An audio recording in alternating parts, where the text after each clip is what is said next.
Allahumma salli ala Muhammad wa ali Muhammad. Assalamualaikum warahmatullahi wabarakatuh.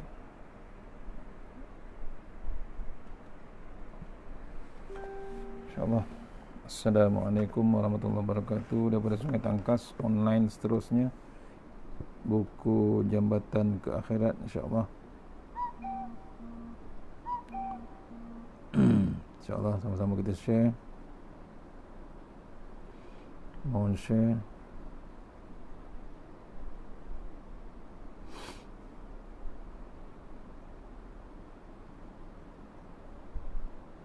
Saya share dulu, insyaAllah.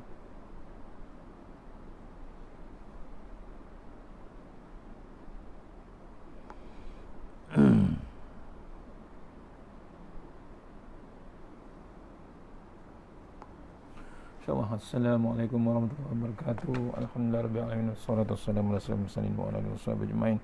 A'udzu billahi minan nar min syarril kuffar min ghadabil jabbar wal izzatu lillahi wa rasulih. Allahumma ghnina bihalil harami wal mansi wa bismika Allahumma ya daim ya hayyu ya fardu ya wit ya ahad ya samad. Allahumma shalli ala Muhammad wa ala ali Muhammad. Bismillahirrahmanirrahim. Bismillah masyaallah la yasukru Allah.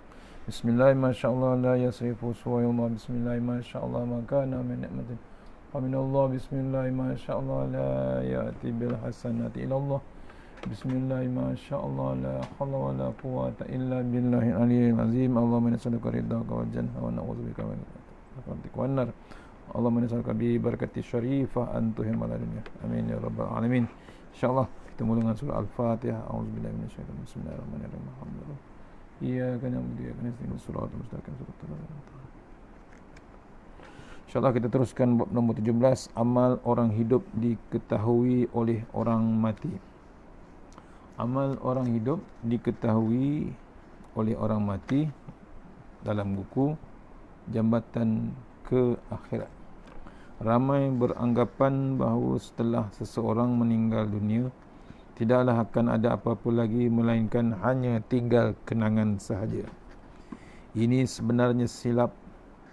Alam adalah benar berbeza. Alam bagi kita orang hidup dipanggil alam dunia, sementara alam bagi orang yang mati dipanggil alam barzah. Di antara dua alam ini malah alam barzah adalah lebih ajaib. Kita dari alam dunia tidak mempunyai apa-apa maklumat langsung mengenai penghuni alam barzah.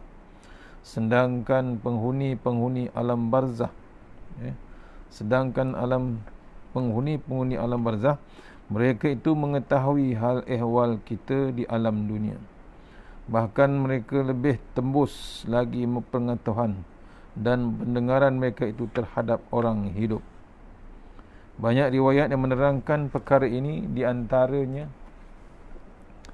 daripada Anas bin Malik radhiyallahu anhu, katanya Rasulullah SAW pernah bersabda, sesungguhnya semua amalan kamu diperlihatkan kepada kaum kerabat dan keluarga kamu yang telah meninggal dunia. Jika amal-amal itu baik, mereka pun merasa gembira. Tetapi jika sebaliknya, mereka berdoa, ya Allah, janganlah engkau matikan mereka sehingga engkau berikan kepada mereka petunjuk sebagaimana engkau telah berikan kepada kami petunjuk. Maksudnya yang mati tu dah tahu bab perangai kita. Daripada Abdul Ghafur bin Abdul Aziz, daripada bapanya yang menerima riwayat daripada datuknya, katanya Rasulullah SAW bersabda, diperlihatkan segala amal perbuatan itu pada hari Isnin dan Khamis kepada Allah dan kepada para nabi serta ibu bapa pada hari Jumaat. Mereka senang dan gembira dengan perbuatan-perbuatan yang baik dan menjadikan wajah-wajah mereka tambah berseri-seri. Oleh itu bertakwalah kepada Allah dan jangan kamu menyakiti orang-orang yang telah meninggal di antara kamu, yakni dengan amal perbuatan buruk kamu. Ini dipesan oleh Rasulullah. Ibu dan ayah kita yang dah meninggal, atuk kita, tok wan kita sebagai keturunan ni, jangan buat perangai bab maksiat dengan Allah Ta'ala. Kita teruskan juga buat maksiat, kita menyakiti orang yang telah meninggal dunia di kalangan kerabat kita. Kita sebagai anak buat maksiat, ibu atau ayah kita di dalam kubur disakiti bab mereka, menyiksa mereka dengan perbuatan kita. Sebab tu dipesan oleh Rasulullah, ya, kita ni diharapkan bertakwa kepada Allah. Bukan diharapkan, wajib terus bertakwa pada Allah Subhanahu Wa Taala, supaya tidak menyakiti orang-orang yang telah meninggal di antara kita dengan perbuatan amal kita yang buruk. Jangan, hanya kita buat amal yang terbaik, insya-Allah. Yang ketiga daripada Abu Darda radhiyallahu anhu, beliau pernah berdoa, ya Allah, aku berlindung kepadamu supaya tidak dibenci oleh bapa saudaraku Abdullah bin Rawhah, yakni yang ketika itu telah pun meninggal dunia, apabila aku bertemu dengannya kelak. Mohon, ya, Abu Darda berdoa pada Allah Ta'ala supaya dia berlindung kepada Allah Ta'ala supaya tidak dibenci oleh bapa saudaranya Abdullah bin Rawhah yang ketika itu telah pun meninggal dunia. Bimbang Abu Darda, walaupun dia hebat di sisi Allah, tapi masih bimbang, takut terbuat benda-benda yang tak sepatutnya dia buat. Kita tak bimbang kadang-kadang, ya. Kita kalau beramal, insya-Allah, apalagi baca Quran, apalagi luangkan masa dengan zikir, apalagi dengan solat tahajud, solat duha, solat ba'diyah, qabliyah. Suka kedua ibu bapa kita di dalam kubur, seronok. Orang lama kata sejuk perut ibu mengandung, ya.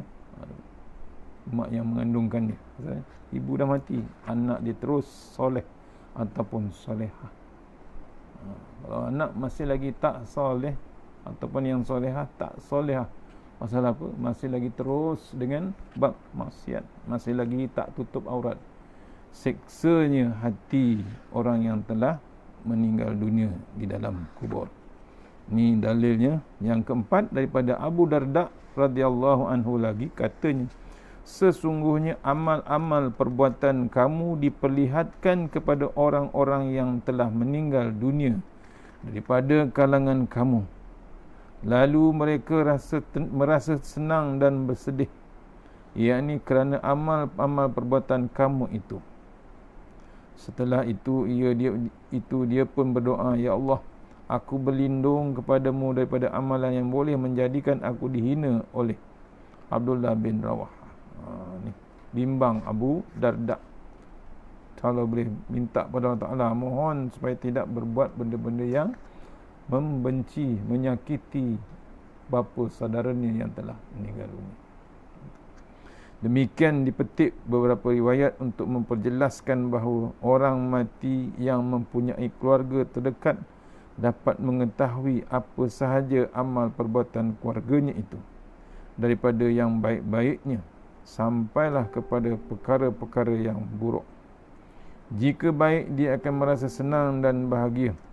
Jika buruk, dia akan berduka dan sedih.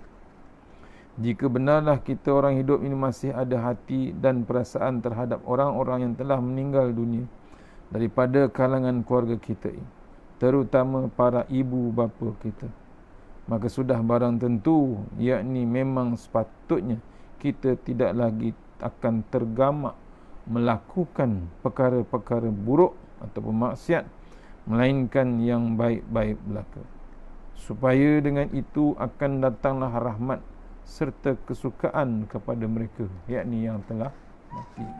Ni, ya.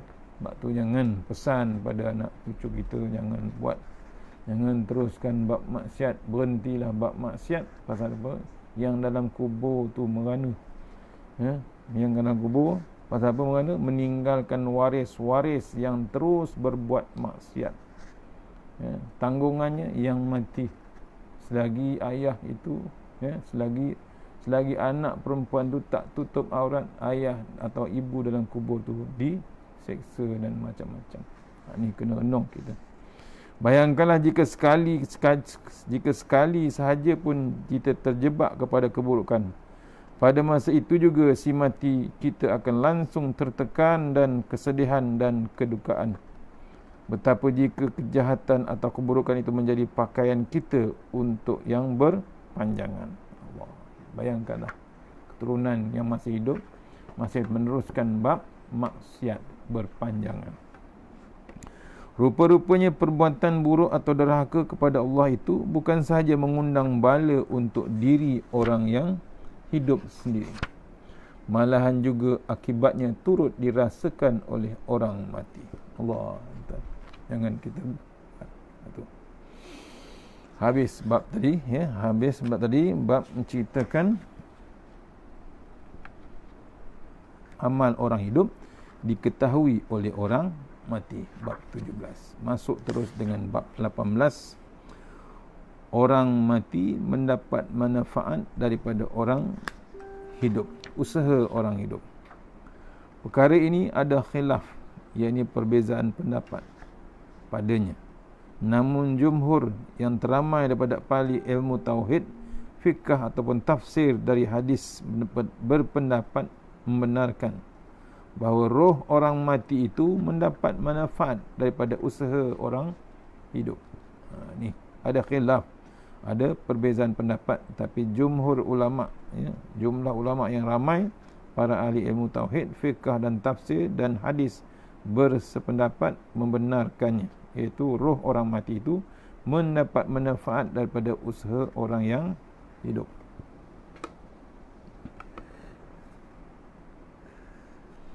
Khusus ahli-ahli fiqh, mereka semua sepakat ijma' mengatakan orang mati itu adalah mendapat manfaat daripada doa dan istighfar serta juga sedekah dan haji oleh orang hidup bagi si mati, berdasarkan firman Allah, wallazina ja'u min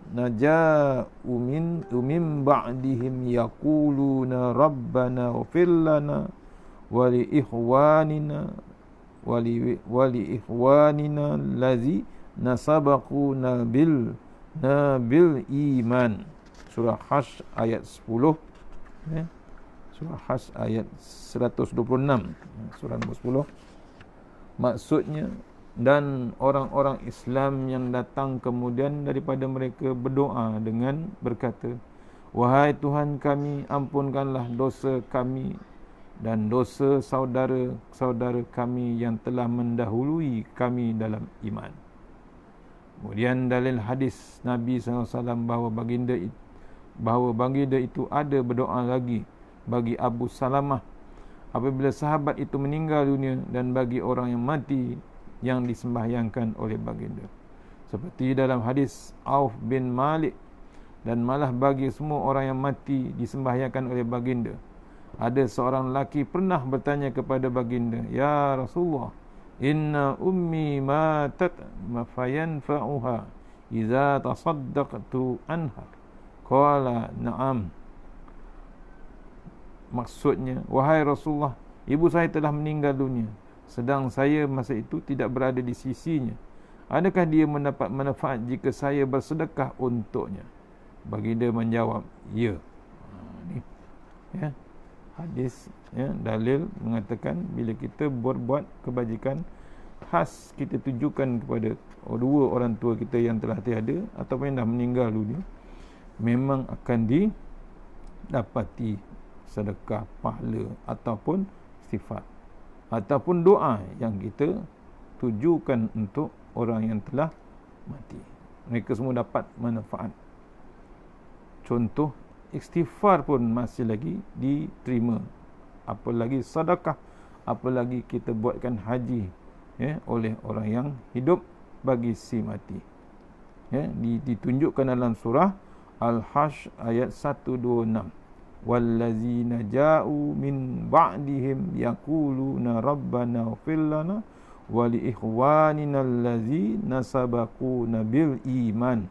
Ayat 126 Al-Hash. Orang-orang Islam yang datang kemudian daripada mereka berdoa dengan berkata, wahai Tuhan kami, ampunkanlah dosa kami dan dosa saudara-saudara kami yang telah mendahului kami dalam iman. Ni maksudnya apa benda yang kita buat amal untuk tujukan pada yang telah pergi, yang telah meninggal. Contoh ibu, ayah, nenek, datuk kita. Mereka masih dapatkan lagi pahala yang kita buat. Sebab tu jangan sayang, jangan terbiarkan. Tu renungkan. Dalil ini support lagi dengan hadis pada Rasulullah, sahabat membuat kebajikan untuk ibunya pun diterima walaupun masa ibunya meninggal dunia dia tak ada di sisinya. Kemudian bagi bab sedekah ditujukan khas untuk ibunya. Alhamdulillah, Nabi menjawab, ya, ibunya mendapat manfaat. Ini anak yang hebat. Hadis lain daripada Ibnu Abbas radhiyallahu anhuma bahawa seorang perempuan dari suku Juhainah datang kepada Nabi sallallahu alaihi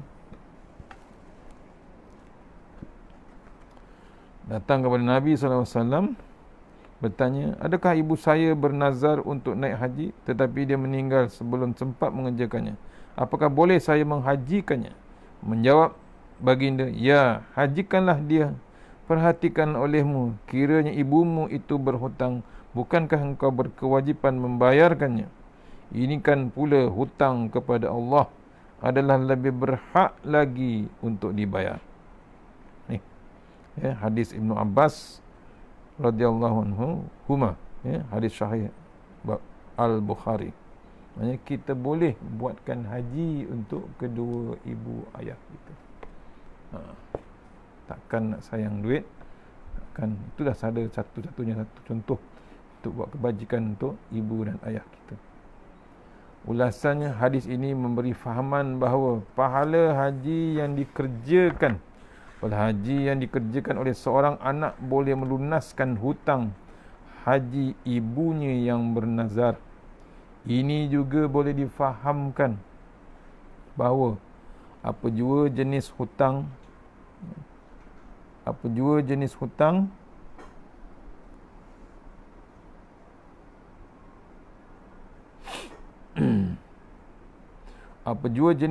si mati itu boleh dibayar oleh orang hidup seperti anaknya sehingga dia terbebas daripada hutang tersebut. Sebab tu tanggungjawab anak ni bukan main-main. Tanggungjawab besar. Kena cek apa yang berlaku antara ibu dan ayah dia waktu dia hidup. Contohnya dia bernazar untuk haji, akhirnya tak sempat meninggal dunia. Kewajipan anak untuk melunaskan hutang tersebut. Perkara ini tidak syak lagi adalah satu rahmat daripada Allah terhadap hamba-hambanya. Anak-anak yang baik misalnya tentulah ingin menolong ibu bapa mereka, baik ketika ibu bapa itu masih hidup mahupun setelah meninggal dunia. Ni tuan, jangan lepas peluang. Kalau yang masih hidup, jangan lepas peluang untuk berbuat kebajikan. Kalau yang dah mati, teruskan juga. Yang hebat, kita sambung terus silaturahim, kerabatnya, kawan-kawannya, sahabat-sahabatnya. Satu contoh dalil lagi, hadis Aisyah radhiyallahu anhu berkata bahawa Rasulullah SAW bersabda, maksudnya, barang siapa meninggal dunia sedang dia berhutang puasa, hendaklah walinya mempuasakannya. Puasa pun boleh digantikan oleh walinya. Ulasannya, hadis ini jelas mengungkapkan bahawa seseorang yang meninggal dunia dan masih berhutang puasa, walinya adalah harus membayarnya dengan puasa. Berkata Imam Al-Nawawi menguraikan hadis ini bahawa yang dimaksudkan dengan wali di sini ialah ashabah atau ahli waris. Ternyata di sini bahawa pahala puasa seorang itu boleh sumbangkan, yakni disedekahkan kepada orang lain untuk membayar hutang puasa juga. Pak, tu kita bayar, maksudnya kita ada bab fidyah. Menambah lagi Imam An-Nawawi, menurut mazhab kita, mazhab Syafi'i, sunat bagi wali untuk membayarkan hutang puasa orang mati itu. Ulama-ulama salaf yakni yang 300 tahun sesudah Nabi SAW. Ramai yang berpendapat demikian seperti Hasan Al-Basri, Ta'uz Zuhri, Qatadah, Abu Tur dan lain-lain. Berkata Imam Abu Daud, ini adalah dalam perkara puasa nazar yang ketinggalan. Demikian juga pendapat Imam Ahmad bin Hanbal. Dengan ini nyatalah bahawa menolong seseorang dengan pahala ibadat puasa itu adalah suatu amal mustahabbah dan baik, bukannya bid'ah sebagaimana dakwaan kaum Mu'tazilah. Bila kita gantikan puasa, kita lunaskan hutang puasa Imam Ahmad bin Hanbal menceritakan ibadat puasa itu satu amalan yang mustahabbah dan baik, bukannya bid'ah sebagaimana dakwaan kaum Mu'tazilah. Sikit lagi. Bertahlil dan membaca Al-Quran. Doa, istighfar, sedekah, puasa dan haji telah pun disepakati sebagai sampai kepada orang yang mati. Bagaimana pula dengan tahlil dan bacaan Al-Quran? Menurut pendapat ulama Hanafi, Hambali dan ulama-ulama Syafi'i dan Maliki, yang mutakhir berpendapat bahawa bacaan-bacaan itu adalah juga sampai kepada si mati sekiranya dibaca di hadapannya, dan doa untuknya selepas bacaan-bacaan tersebut walaupun tidak di hadapan mayat, kerana tempat bacaan itu diturunkan berkat dan rahmat, sementara doa selepasnya merupakan harapan supaya bacaan-bacaan itu diterima. Ulama Hanafi berpendapat mereka yang terpilih tidak makruh mendudukkan pembaca-pembaca supaya membaca di atas kubur. Di dalam bab haji, mereka mengatakan seorang boleh menjadikan pahala amalannya untuk orang lain, sama ada berupa sembahyang, puasa, sedekah dan lain-lain, di mana perbuatan-perbuatan tersebut sedikit pun tidak mengurangkan pahala orang yang membuatnya. Ya, bab Quran, bab tahlil memang sampai, apalagi bab doa, bab istighfar, bab sedekah, bab puasa dan bab haji untuk kita disedekahkan, ditujukan terus pada yang si mati. Ulama Hambali pula tidaklah menjadikan kesalahan membaca ayat-ayat Al-Quran di kubur berdasarkan hadis man dakhalal maqabira faqara'a surah Yasin khuffun fa'anhum yawma izin wa kana lahu bi'adiman fiha hasanah. Barang siapa yang memasuki perkuburan lalu dia membaca surah Yasin, nescaya Allah ringankan mereka, yakni ahli-ahli kubur pada hari itu, dan bagi pembacanya pula adalah pahala sebanyak kebajikan orang-orang di situ. Ni pahala, bukan yang dapat mati tu dapat pahala, dia pun dapat pahala, yang baca tu lagi hebat pahala. Ulama Maliki yang terdahulu berpendapat makruh membaca ke atas mayat setelah matinya dan juga atas kuburnya, kerana amalan yang menurut mereka bukan amalan ulama salaf. Namun ulama mutakhir mereka pula pendapat tidak salah membaca Quran, zikir dan menghadiahkan pahalanya kepada orang mati, dan bagi orang yang membuatnya itu pula akan mendapat pahala insya-Allah. Sementara ulama Syafi'i adalah hampir-hampir sama dengan ulama Maliki. Pendapat mereka masyhur yang terdahulu, mayat tidak mendapat apa-apa manfaat daripada amalan orang hidup seperti sembahyang baginya, sama ada qada ataupun bukan, dan membaca Al-Quran. Namun ulama mutakhir mereka menegaskan sampai pahala bacaan itu kepada si mati seperti Al-Fatihah dan lain-lain. Ini yang dijadikan pegangan orang ramai. Dari segi kewajaran pendapat mutakhir Imam Syafi'i dan Maliki, bolehlah ia dihubungkan dengan satu contoh bagaimana keberkesanan surah Al-Fatihah. Bukankah sudah Bukankah sudah sabit dalam hadis bahawa surah Al-Fatihah itu membawa kesembuhan kepada sengatan kala jengking atau patukan ular? Jika begitulah kemanfaatannya diperolehi oleh orang hidup, mengapakah tidak juga orang yang mati? Malah sepatutnya adalah lebih baik lagi bagi orang yang mati. Berdasar inilah ulama mutakhir Syafi'i sama-sama berpendapat dengan ulama mazhab yang tiga lagi bahawa pahala bacaan itu sampai kepada orang mati. Berkata As-Subki, dapatlah diistinbahkan atau dirumuskan hukum daripada hadis ini bahawa ayat Al-Quran apabila dibaca dengan tujuan manfaatnya dihadiahkan kepada orang yang mati bagi ringankan bebanannya, maka ia adalah berhasil berdasarkan riwayat yang telah sabit mengenai Al-Fatihah tadi. Jadi jika ia sabit memberi manfaat kepada orang yang hidup, betapa terhadap orang yang mati tentulah lebih-lebih lagi. Al-Khadi Husin mengharuskan mengupah orang untuk membaca Quran di sisi mayat. Sementara Ibnu Ash-Shalah pula berkata, patutlah mendoakan dengan doa ini.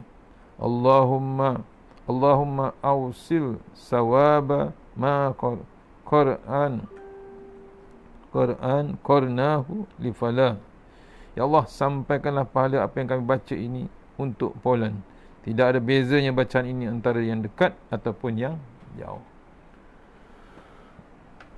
Sikit lagi. Dengan keterangan ringkas ini terjawab kiranya dakwaan setengah orang tahlil dan lain-lain bacaan sebagai tiada manfaatnya kepada orang yang mati.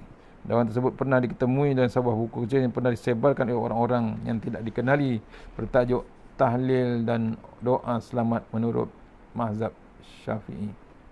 Buku ini telah jelas bertujuan untuk menggugat seterusnya merobohkan amalan biasa orang-orang kita di Brunei dan Semenanjung Tanah Melayu, yang kita anggap satu amalan yang sudah berakar umbi. Antara lain kandungan buku tersebut ialah pahala ibadat seperti bacaan Quran, zikir dan tahlil orang hidup tidak sampai kepada hati. Padahal sampai. Doa untuk yang tidak manfaat walaupun sedikit pada orang mati. Sebenarnya doa itu bermanfaat. Perbuatan menghadiahkan pahala dan mendoakan orang mati adalah haram ataupun bid'ah menurut mazhab kami. Ini silap sah, Tidak. Perbuatan hadiah pahala mendoakan orang mati adalah terbaik menurut Imam Syafi'i. Sekali, tidaklah benar mazhab Syafi'i menghukum haram dan bid'ah perbuatan bertahlil, membaca Quran dan berzikir. Malah dakwaan itu adalah bertentangan dengan pendapat yang muktamad di dalam mazhab Syafi'i serta fahaman ahli sunnah wal jamaah. Semuanya bermanfaat kepada orang yang mati. InsyaAllah jangan sayang masa, jangan sayang tenaga untuk buat benda yang manfaatkan pada yang telah mati seperti ibu, ayah, atuk dan sebagainya yang telah pergi. InsyaAllah takat tukut kita akan jumpa bab 19. Dah habis bab 17, 18, kita sambung balik bab 19. Cuba esok. InsyaAllah bab ziarah kubur, adakah orang mati mengetahui ziarah orang hidup? InsyaAllah. Sekian saja, kita sudahi surah Al-Fatihah.